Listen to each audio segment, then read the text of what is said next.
Good morning, everyone, and welcome to the show. Fernando? Welcome to the show. I didn't mean to interrupt you going into the refrigerator. Go ahead. Okay. You sure? Today we have a Ford Explorer, and it's in for a radio.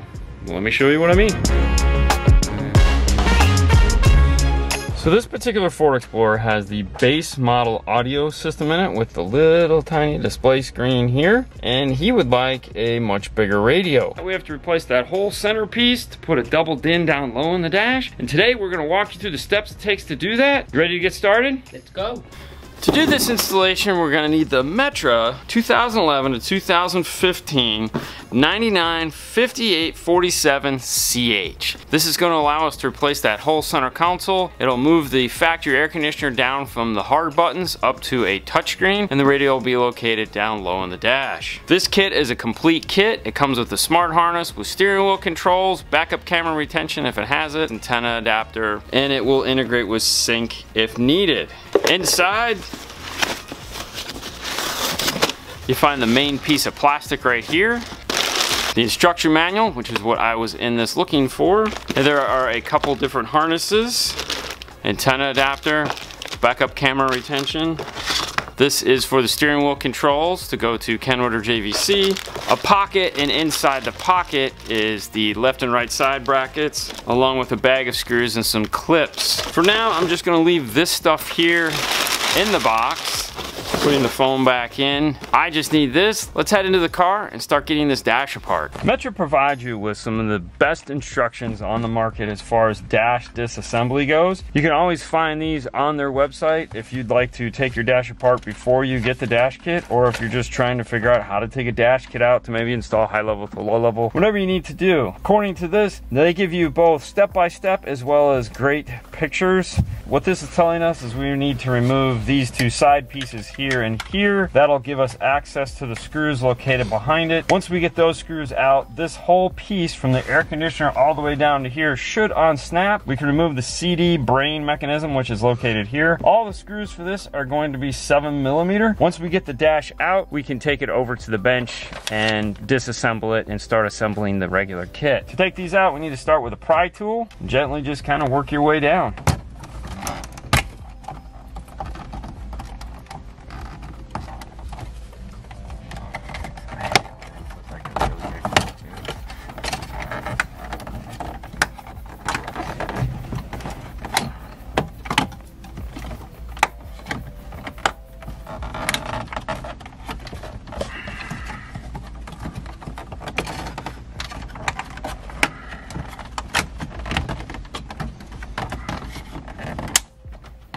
Seriously? It's not too surprising when you remove these panels. There's always going to be one clip that is just going to wreak havoc on you. In this case, they put one of the Christmas tree bigger panel clips on here for some reason. As you can see, there's two clips side by side. Yeah, that's fun.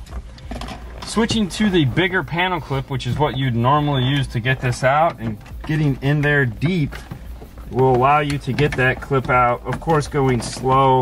What you need to do is get up into the clip itself with the panel tool, and then it can be removed. Without having that leverage, this will never come out.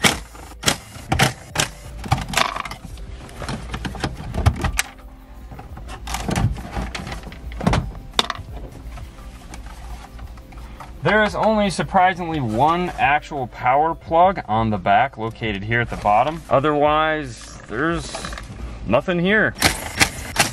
This is the main radio brain. This top piece here is the control screen for it. This needs to be removed also. If you have a factory backup camera, this is where the harness is going to plug in to this. We don't have a factory backup camera, so this harness will not be used for that. Also located behind it, this is our sync module. If you're not going to be retaining sync, but you'd like to retain your factory USB cable, the USB GM1 harness will plug right into this and allow you to retain the USB located down here. Let's head over to the bench and we'll start taking the pieces off of this that we need in order to go into our new kit and then getting our new kit assembled. While we're doing that, Fernando will also be taking the car apart and putting in the microphone and installing our USB GM1. We are going to be doing CarPlay Android Auto, and we want to retain our factory USB for that, not for sync.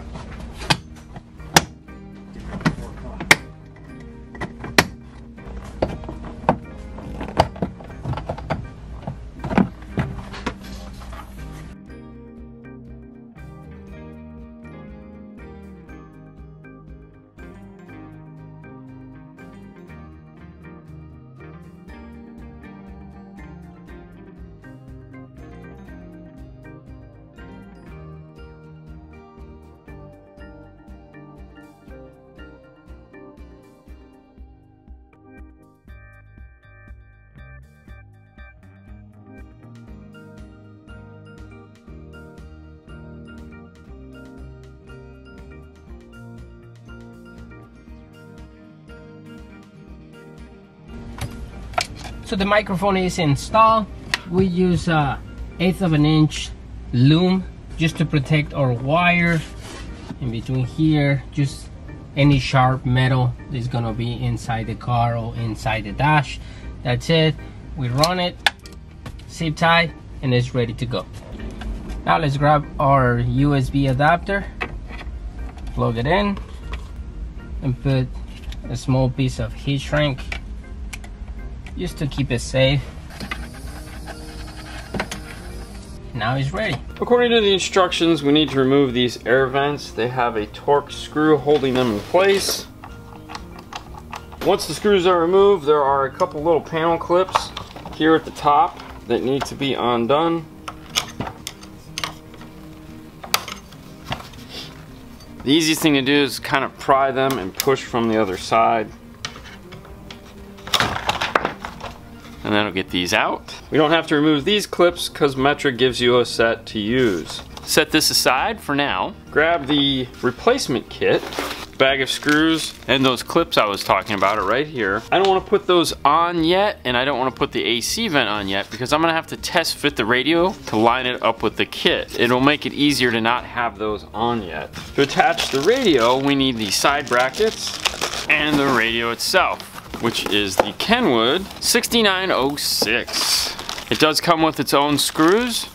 Make sure you grab those. For those of you unfamiliar with the 6906, it is an AM/FM CD DVD player with Android Auto and Apple CarPlay that plug in through the USB.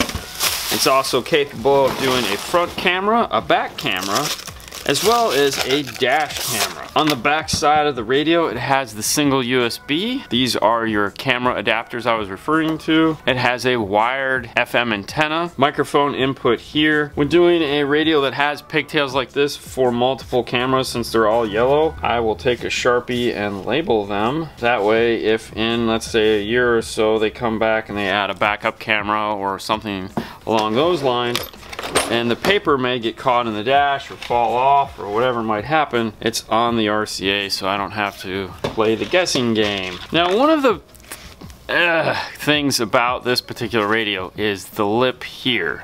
The gap between where the dash kit goes and where the radio starts. It is super thin. It's about 1/8 of an inch, which is nice in some cases, but really bad in others. Before, when double DINs first came out, this was 1/4 of an inch. It was kind of a standard size. Now they have shrunk the radios in for whatever reason, and well, it does make them kind of hard sometimes to get into kits because they sit back so far. We have a right bracket, we have a left bracket. I like to start with about 1/4 inch gap here to the actual trim bezel. Don't gorilla tighten your screws just yet. Just get them tight enough. More than likely you'll be doing some form of an adjustment on here. Make sure that your left and right is balanced. Let's take it into the car and do some test fitting.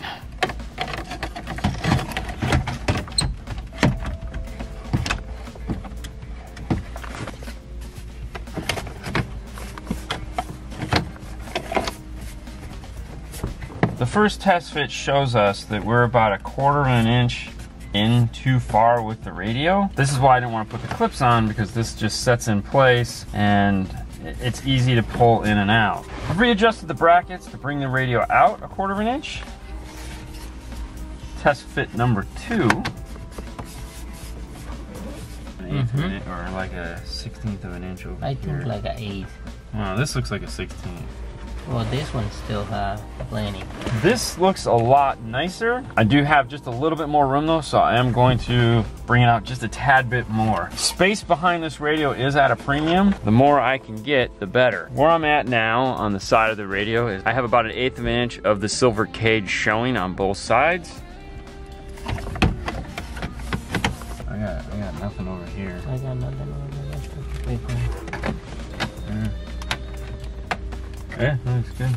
There are 2 little, on the back of the kit, there's these 2 little feet here that are resting up against this plastic, so we know how far this has to go in. And that's perfect. Let's head back over to the bench and get the wiring harness squared away.